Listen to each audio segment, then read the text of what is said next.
me. এই কত আমার দূর হবে, সো আমার টিকে থাকতে হবে।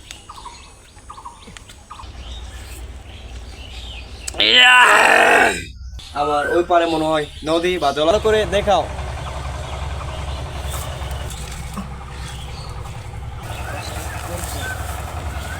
ব্রিজটায় দেখতেই পাচ্ছেন আপনারা।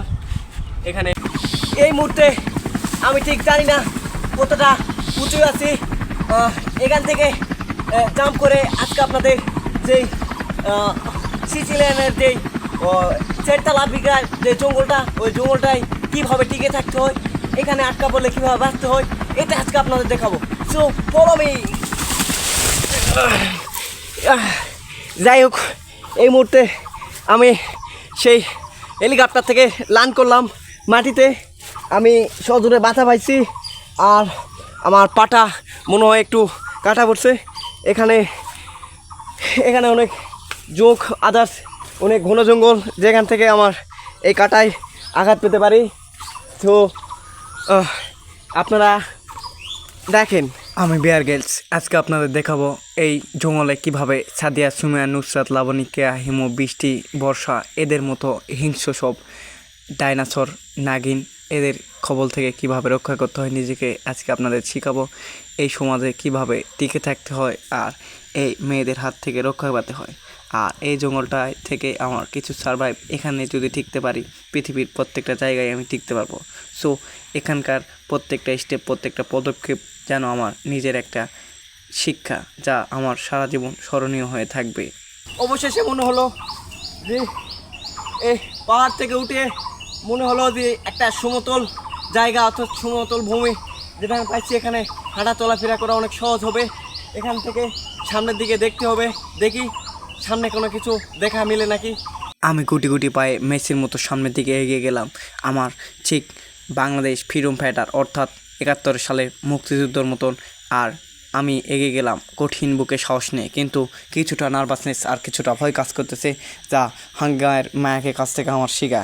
আর সামনে একটা বিশাল বড় তোঙ্গায় যে বঙ্গা লাঠি দেখলাম, যা আমার একটু সাহস এবং মন মানসিকতা আরও সামনের দিকে এগিয়ে নিয়ে গেল। এটাতে আমার অনেক কিছু হবে, যা এটাতে আপনারা সবসময় আমাকে ভুল বুঝবেন, কারণ ভুল বোঝার মতোই আমি মানুষ।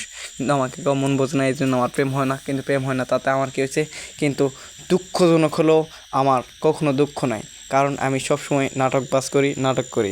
কিন্তু আপনারা কখনো হতাশ হবেন না, সামনের দিকে এগিয়ে যাবেন। এখানে ভয়ের পরে জয় আর জয়ের পরে জয়।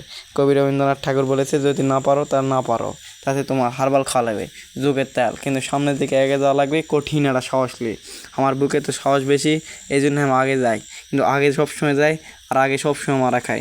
যাই হোক, বুলটুটি ক্ষমার দৃষ্টি। বর্ষার মতো বানিয়ে নিলাম, কারণ এখানে বনশুয়োর বিভিন্ন ধরনের হিংস্র প্রাণী আছে যা আমাকে আঘাত করতে পারে। এখান থেকে আমার সেফটি নিতে হবে, ঠিক এই কারণে আমি সুচলকা করে নিলাম, যাতে আমি একটাতেই হিংস্র প্রাণীটাকে মারতে পারি। এখানে হিংস্র প্রাণী বলতে গাছ স্কুলের সেই নাগিনদের কথা বলা হচ্ছে, যারা অনেক মোটা আর ঠিক হাতির বাচ্চাদের মতো দেখতে, কিন্তু গাছ স্কুলের মেয়েরা মোটা হলেও তাদের মন মানসিকতা ভালো, আর যারা মোটা হয় তাদের মন মানসিকতা আসলে ভালো হয়। কিন্তু চিকন হলে অনেক দোষ থাকে, যা বলে প্রকাশ করা যায় না।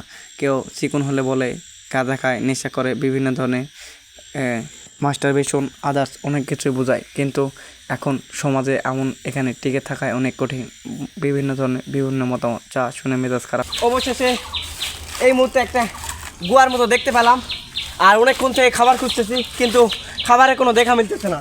সো নিচে যাই, যদি আমার পানি মিলে বা কোনো ধরনের খাবার টাবার মিলে একটু নিচে যায় দেখি।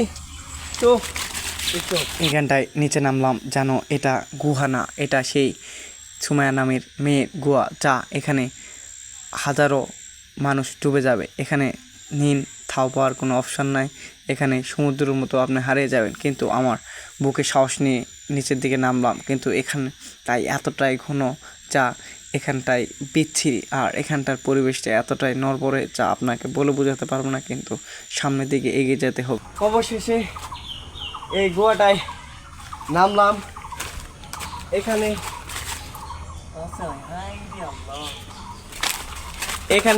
না কোনো প্রকার জল আছে, না কোনো প্রকার খাবার। এখানে ইঁদুরের গর্ত দেখতে পাচ্ছি, এই যে ইঁদুরের গর্ত এগুলো। এখান থেকে যদি ইঁদুর ধরতে পারি আমি খেতে পারবো, কিন্তু দুঃখজনক হলেও এখানে কোনো জল নাই। আমি বেয়ার গ্রিলস সবসময় খোঁজাখুঁজির উপর থাকি, কখনো গার্লস স্কুলের মেয়েদের মন খুঁজি, আবার কখনো এই হাই স্কুলের মেয়েদের পিছনে করি। আবার আমার স্বপ্ন সবসময় বড়, কেন আমার মা বলছে যা দেখবি বা চাবি, যা স্বপ্ন দেখবি সবসময় বড় কিছু দেখবি। আমি সবসময় বড় কিছু দেখি, এই জন্য আমার কপালে সব মোটা মেয়ে জুটে। কিন্তু জুটলেও কী হবে, সামনের দিকে এগিয়ে যেতে হবে। আর এটা তুলতেছি, এটা খাই, আমার সব কিছু মোটা করতে হবে। যাই হোক, অবশেষে আমি একটা গাছ দেখতে পাইছি। এটা এটা ইংলিশে বলে হিস্টোমিন, যা বাংলা নাম হচ্ছে বনলতা। আর এটার গোড়া ঠিক মূলার মতো, এটা অনেকটা খাওয়া যায় যদি বড় হয়, ভিতরে মূলার মতো থাকে, তাহলে আমি খেতে পারবো আর কিছুটা ক্লান্তি আমার দূর হবে। সো দেখেন, আমি কঠিন একটা সাহস নিয়ে এটা তুললাম আর ভাবলাম এটা খাই আমারটা চিকন আগাল গোড়া মোটা চিকন হয়ে যাবে। যাই হোক, এটা আপনাদের দেখাবো, কিন্তু দুঃখজনক হলেও সাহসে নিয়ে তুলতেছি, কিন্তু উঠতেছে কিন্তু না না না। দুঃখজনক হলেও এটা এখনো বড় হয় নাই, কিন্তু হতাশ হওয়া যাবে না। আমার মা বলছে জীবনে কখনো হাল ছাড়বি না, সামনের দিকে এগিয়ে যাবি। অবশ্যই আধার শেষে আলোর দেখা মিলবে। সো